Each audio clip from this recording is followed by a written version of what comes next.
1 Timoteus 1 sê Paulus weer, 'n mens moet onthou dat die wet nie vir wetgehoorsame bedoel is nie, maar vir die mense wat nie aan die wet en orde steun nie. Goddeloses en sondaars, mense sonder eerbied wat vir heilig en gewyd is, die wat vader en moeder doodmaak, moordenaars, ontuchtig is, mense wat homoseksualiteit beoefen, onvoeders, leenaars, die wat myn pleeg of enige iets anders doen wat met die gesonde leer is in stryd is. En weer eens, en hier vat Paulus dit mooi saam in beide. Hy verwys nie net na dronkaard, hy verwys na algemene sondes, en hy het die lys daar genoem, waarvan homoseksualiteit een van dit is, en ons kan dit nie probeer verwyder uit die woord nie. Wat as ons sê homoseksualiteit is aanvaarbaar, dan moet ons sê diefstal is, ons moet sê egbreek is, ons moet al hierdie goed aanneem. 100%. En jy kan dit nie doen nie, want hier gee Paulus vir ons eintlik 'n mooi omskrywing van wat alles in die wet vervat word. Dis 100% waar wat pastoor sê. Dis asof ek het dieselfde ding gedink terwyl Mario het lees. Hoe dink ek om homoseksualiteit, soos ek nou gesê het, Paulus gee 'n lys van goed wanneer hy ook baie keer van dit praat.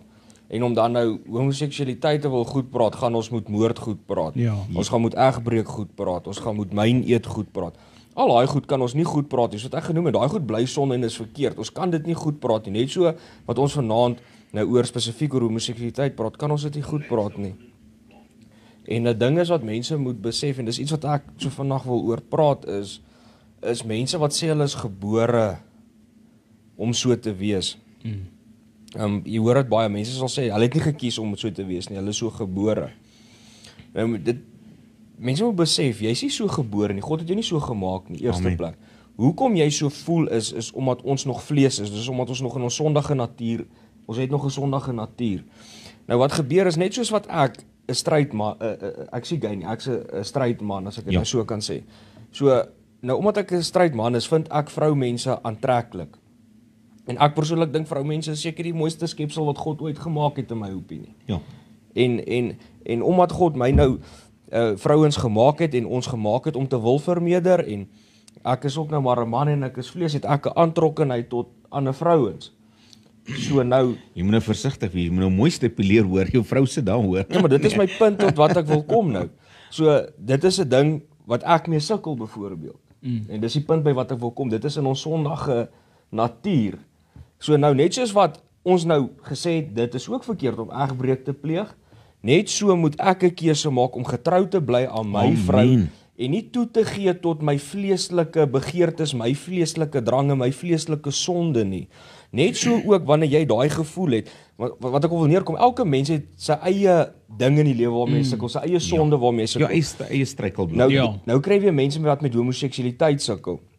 En net soos wat ek daai keuse moet maak om nie daai sonde te doen, om egbreek te pleeg nie, net so moet daai persoon 'n keuse maak om nie te wil homoseksueel wees nie. Al voel hy dit in sy vlees, beteken dit nie dat hy so gebore is en hy moet gay wees nie. Ons almal het daai sekere sonde wat ons wil doen, maar dit beteken nie omdat ons so voel dit is nou reg nie. Net omdat ek nou so voel beteken nie ek mag nou op my vrou verneek. Ek is nou maar so gebore om op vrouens te verneek nie. Maak dit nie reg nie. Absoluut. Dit is dieselfde wat ek wil neerkom, en veral as jy 'n kind van die Here is. Baie mense is gay, hulle kom tot bekering. En ek het dit al gesê, en ek het nou ruk terug daaroor geskryf ook. Mense moet besef, sodra jy tot bekering kom, is ons nie meer 'n slaaf van sonde nie. Is ons nou 'n slaaf van geregtigheid. Sonde het nie meer hou vas op jou nie. So as jy as 'n homoseksuele persoon tot bekering gekom het, moet jy besef, daai sonde het nie 'n hou vas op jou nie. So jy kan daai keuse maak om te sê, al voel ek so, ek gaan nie vir daai sonde luister nie, hy is nie my meester nie. Ek het nou 'n nuwe meester en sy naam is Jesus Christus. En so wat jy nou gesê het wat Paulus daar in Timoteus geskryf het, is ons moet nou die gesonde leer volg. En die gesonde leer is om nie homoseksueel te wees, is deel van die gesonde leer. Yes, en dit, soos jy sê, dit is net homoseksualiteit wat Paulus hierna verwys nie. Hy lys die oortredinge. En dit sluit 'n verskeidenheid van sondes. En ek praat nou uit my oogpunt toe ek 'n alkoholprobleem gehad het. Ek is nie so gebore nie, was nie in my DNA gewees nie. Jy moet my mooi verstaan. Ek het die keuse gemaak. Ja. Hierdie man wat hier sit, om te wil drink, om my probleme te probeer verlos. Omdat op die einde van die dag het ek tot die besef gekom, maak nie saak wat ek doen nie, probleme is daar, en gelukkig God in my lewe gekom, en ek bied weerstand daarteen. Daarom vir die laaste, ek wil sê 20 jaar, gebruik ek glad nie alkohol nie. Ek moet weerstand bied. Elkeen het so 'n struikelblok of 'n probleem wat hy moet oorwin.